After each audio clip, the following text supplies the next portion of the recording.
मुसलमानों में अपनी बहन से शादी करना सही और सनातन धर्म में पाप क्यों? दोस्तों, एक ओर जहां सनातन धर्म हर दूसरी स्त्री को माँ और बहन की नज़र से देखता है, तो इसके ठीक उल्टा इस्लाम में अपनी सगी बहन को ही बहन माना जाता है। यानी कि यह लोग अपने मामा ताऊ चाचा बुआ के बच्चों से आपस में शादी कर लेते हैं। पर सोचने वाली बात यह है कि आखिर ऐसा क्यों? हिंदू धर्म में भाई बहन का रिश्ता बहुत ही पवित्र माना गया है, इसीलिए इस रिश्ते को लेकर शादी तो क्या, गंदी नीयत रखना भी पाप है। ऐसा पाप है ये जिसमें पूजा पाठ, जप, तपस्या, मंत्र आदि करके भी इससे मुक्ति नहीं पाई जा सकती। वहीं इस्लाम में ऐसा कुछ भी नहीं है। यही कारण है कि वह लोग अपनी बुआ, ताऊ, चाचा, मामा की लड़की से शादी कर लेते हैं, क्योंकि मुस्लिम धर्म में कहा गया है कि एक माँ की कोख से जन्मे लड़का और लड़की ही भाई बहन हैं।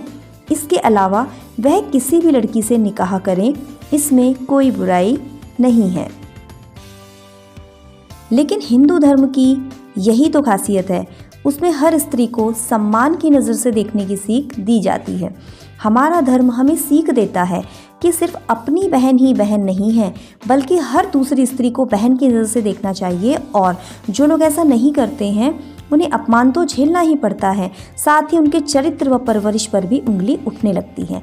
इसीलिए सनातन धर्म में बुआ, ताऊ, मामा, चाचा किसी की लड़की से शादी नहीं होती है, क्योंकि ये सब लड़कियां भी बहनें होती हैं। और हमारे शास्त्रों में भाई बहन की शादी एक दूसरे से न करने के एक नहीं बल्कि कई कारण दिए गए हैं। शास्त्रों के अनुसार भाई बहन एक गोत्र के होते हैं और हमारे धर्म में एक गोत्र में शादी करना गलत बताया गया है। कहा जाता है कि एक गोत्र में शादी करने वाले दंपत्ति की संतान के अंदर कुछ न कुछ कमी ज़रूर आ जाती है, इसीलिए कभी भी एक गोत्र में शादी नहीं करनी चाहिए। आपको बता दें कि हिंदू धर्म में जब लड़का लड़की की शादी की जाती है तो एक नहीं बल्कि 3 गोत्र छोड़कर की जाती है। माता, पिता और दादी, इन तीनों के गोत्र छोड़ने के बाद जो भी अन्य गोत्र मिलता है उसमें शादी की बात चलाई जाती है। इसी कारण भाई बहन की शादी एक दूसरे से होना असंभव है, क्योंकि ऐसे विवाह को किसी भी रूप में स्वीकार नहीं किया जाता। वैसे इस तर्क को सही साबित करने के लिए ये भी कहा जाता है कि पास की रिश्तेदारी में शादी करने से जो बच्चे पैदा होते हैं उनके अंदर जो जीन्स बनते हैं उनमें कुछ ऐसी कमियां आ जाती हैं जिससे उनके अंदर होने वाले बच्चे का विकास सही से नहीं हो पाता। यह तो हम जानते ही हैं कि बच्चे बड़ों से ही सीखते हैं, यानी हम सनातनी आज जो कुछ भी जानते हैं वह हमारे पूर्वजों द्वारा दिया गया ज्ञान है। हमारे ऋषि मुनियों, तपस्वियों, महर्षियों ने भी हमें बताया है कि पराई स्त्री को माँ व बहन की नज़र से देखना चाहिए। यही वजह है कि हम उनके दिखाए गए रास्ते पर चल रहे हैं। वहीं बात इस्लाम धर्म की करें तो इनका जन्म आज से करीब 1400 साल पहले मक्का मदीना शहर में हुआ था।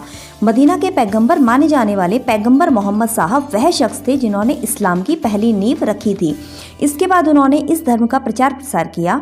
मक्का के बाद मदीना में इस्लाम का प्रचार प्रसार तेजी से हुआ, जिसके बाद पैगंबर मोहम्मद ने ही अल्लाह के उपदेशों को सारी दुनिया में फैलाया, जिसके चलते जो ज्ञान का रास्ता मुसलमानों को दिखाया गया वे उसी रास्ते पे आज तक चल रहे हैं और अपने कज़न भाई बहनों से शादी कर रहे हैं।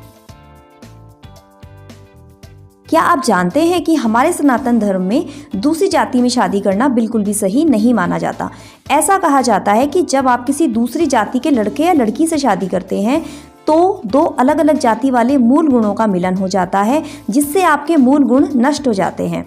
इतना ही नहीं, इससे भविष्य में आपके पूरे कुल का नाश हो सकता है, क्योंकि इंटरकास्ट मैरिज से जो संतान उत्पन्न होती है वह वर्णशंकर होती है, उसे पितरों के तर्पण करने का अधिकार नहीं होता। और आप जानते हैं कि हिंदू धर्म में तर्पण का कितना महत्व है, इसीलिए जाति विवाह परंपरा मूल गुणों के लिए बहुत ज़रूरी